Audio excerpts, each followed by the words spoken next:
యాదాద్రి భువనగిరి జిల్లా నారాయణపూర్ మండల కేంద్రంలో మునుగోడు ఎమ్మెల్యే కోమటిరెడ్డి రాజగోపాల్ రెడ్డి మాట్లాడుతూ నిరుపేద రైతులు రెవెన్యూ పోలీస్ మరియు ఏ డిపార్ట్మెంట్ వెళ్ళినా సరే సమస్యలు వచ్చినప్పుడు డబ్బులు అడుగుతున్నారని నాకు తెలిసిందే. వాళ్ళు నిరుపేదలు, వాళ్ళ దగ్గర డబ్బులు ఎక్కడివి అని ఆందోళన చెందారు. ఈ కార్యక్రమంలో ఎమ్మెల్సీ నీలకంఠి సత్యం, ఎంపీపీ ఉమాదేవి, మాజీ జెడ్పీటీసీ బుజ్జి, రాష్ట్ర ప్రజా నాట్య మండలి అధ్యక్షులు కురుముద్దుల శ్రీనివాస్, కాంగ్రెస్ పార్టీ మైనార్టీ నాయకులు రహీం షరీఫ్, రాష్ట్ర కుమ్మరి హక్కుల వ్యవస్థాపక అధ్యక్షులు అంజయ్య, నవ తెలంగాణ జర్నలిస్టు అంజయ్య, మాజీ సర్పంచ్ కోన్రెడ్డి నరసింహ పాల్గొన్నారు.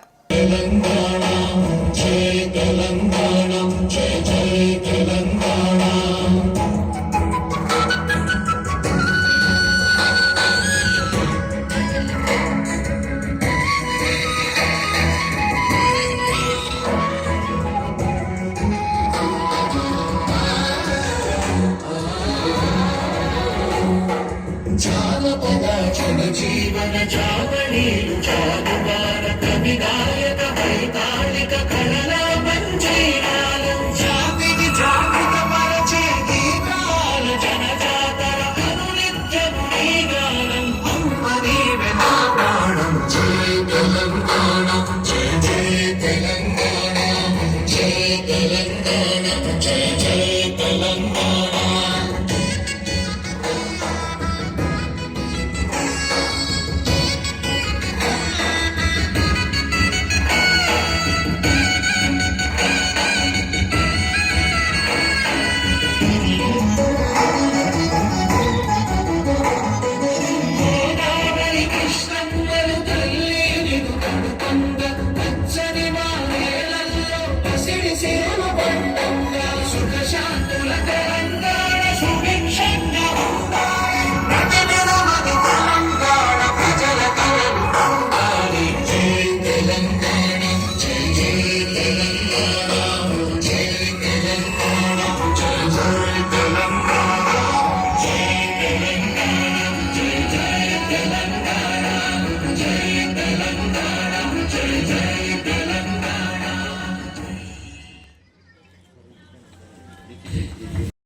చట్టంలో ఉన్నటువంటి ఒక నిరంకుశ చట్టానికి ఒక పరిష్కార మార్గంగా ఈ రాష్ట్ర ప్రభుత్వం ఒక సరియైన మార్గంలో రైతులకు పరిష్కరించే విధంగా ఇలా భూభారత చట్టం తీసుకురావడం జరిగింది.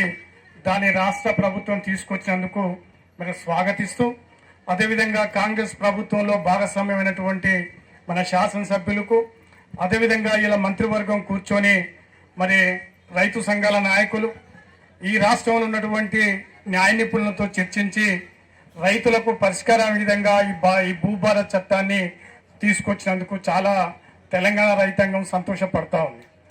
సరే, ముఖ్యంగా తెలంగాణ రాష్ట్రం అంటేనే భూమి కోసం జరిగినటువంటి పెద్ద పోరాటం.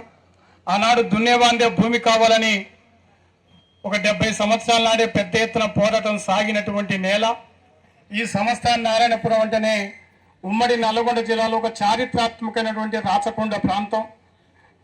ఎటువంటి రాచకొండ ప్రాంతంలో మరి అనేక సాయుధ పోరాటం, భూమి కోసం పోరాటం జరిగినటువంటి ప్రాంతం. అందువల్ల ఇన్ని సంవత్సరాలకు కూడా మరి దున్నేవాందే భూమి తర్వాత ఆనాడు ఉన్నటువంటి ప్రభుత్వాలు భూ సంస్కరణ చట్టం తర్వాత అనేక చట్టాలు తీసుకొచ్చినా కూడా ఈనాటికి కూడా భూ సమస్యలు పరిష్కారం కాలేదు.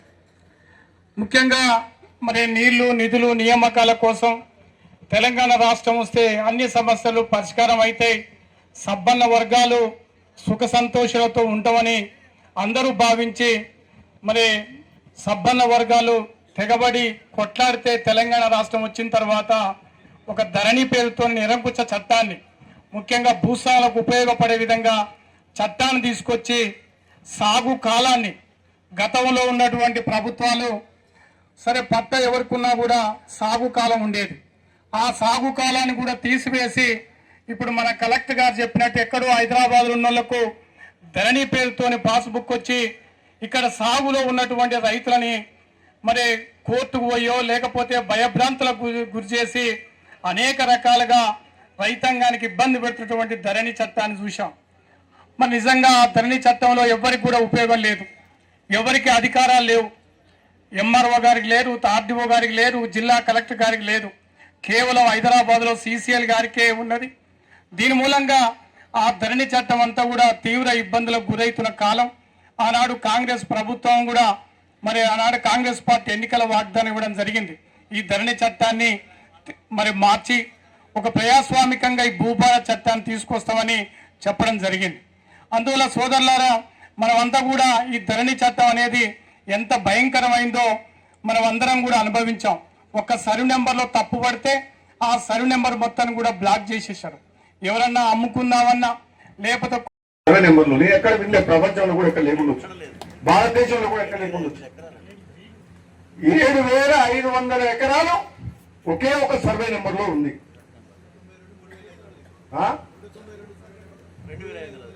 192లో 3,600 ఎకరాలు. మరి ఎక్కడ నేను కూడా వినలేదు మొట్టమొదటి. యాదాద్రి భువనగిరి జిల్లాలో మునుగోడు నియోజకవర్గానికి సంబంధించి నారాయణపూర్, చౌటుప్పల మండలాలు 2 ఉన్నాయి.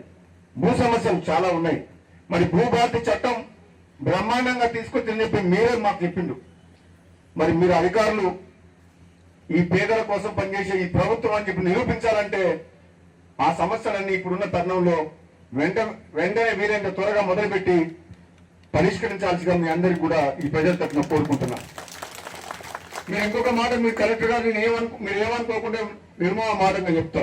ఎందుకంటే నాకు ఉన్నట్టు మాట్లాడడం అలవాటు, ముందు ఇంకోటి మాట్లాడలేను. ప్రజల్లో ఒక భావన ఉంది, ఎంఆర్ఓ ఆఫీస్ పోతే పైసలు లేని ఏం పని కాదని. ఆర్ఓ దగ్గర రెవెన్యూ ఆఫీస్కి ఎక్కడ పోయినా సరే పైసలు లేని పని చేస్తలేడు అని చెప్పి మా పేద రైతులు, పేదోళ్ళు ఎన్నో ఏళ్లుగా బాధపడుతున్నారు. వాళ్ళ దగ్గర ఎందుకుంటాయండి పైసలు? భూమిని అమ్ముకొని చాలని వాళ్ళకు వచ్చే లాభంతో ఓ సంవత్సరం పంట ఎండిపోతుంది, ఓ సంవత్సరం రాళ్ల వర్షం పడుతుంది, ఓ సంవత్సరం కరువు వస్తుంది, ఓ సంవత్సరం అతివృష్టి అనావృష్టి. ఆల్రెడీ వాళ్ళు ఏదో పేద బతుకులు. అటువంటి వ్యక్తుల మీద మీరు బలవంతంగా ఈ అధికారులు, పోలీసులు కానీ, రెవెన్యూ అధికారులు కానీ, వేరే అధికారులు కానీ డబ్బులు ఇస్తామే పని చేస్తామని చెప్పి అనడం ఎంత దుర్మార్గం, ఎంత బాధకరం. ఈ అవినీతి ఎప్పుడు పోతుంది? ఈ ప్రజలకు ఎప్పుడు నిజాయితీగా సేవ చేస్తారో మీరు చెప్పాలి. ఎందుకంటే మొన్నటి వరకు ఎంఆర్ఓ ఆఫీస్ నారాయణపూర్లో ఉన్న అధికారులు కూడా చాలా మంది నాకు ఫోన్ చేసి చెప్పిండ్రు, మొత్తం ఒక మాఫియా తయారై ఆఫీసు మొత్తం ఏవో అడుగునా రక్తం పీల్చినట్టు, జలగలు పీల్చినట్టు, రక్తం పీల్చినట్టు పిలుస్తుంటే కేవలం అమాయకులు చెప్పుకోలేక తప్పనిసరి పరిస్థితుల్లో అప్పులు తీసుకొచ్చి ఆడవాళ్ళు అడుక్కొని చేపలు తీసుకొచ్చి మన పనులు చేయించుకోవాల్సి వస్తుంది. అమ్మినా కొన్నా ఏ సమస్య ఉన్నా అమ్ముడే దేనికి పెద్దానికి డబ్బులు అడుగుతుంది. కాబట్టి ఈ అవినీతి రూపు మాపాల్సిన బాధ్యత, ఈ పేద ప్రజలకు నిజాయితీగా పనిచేయాల్సిన బాధ్యత మీ మీద మా మీద ఉంది. మన ప్రభుత్వం, మేము అధికారులు ఉన్నది పేదల కోసం ఉన్నాం. రాజకీయాల్లో డబ్బులు ఉన్నాయకి ఏం పోయింది? 14 ఉన్నాయని దగ్గర 10 రూపాయలు సంపాదించుకున్నా ఏం కాదు కానీ, తీసుకున్నా ఏం కాదు కానీ పేదల జోలికి మాత్రం పోవద్దని చెప్పేసి ఈ సందర్భంగా చెప్తున్నాం.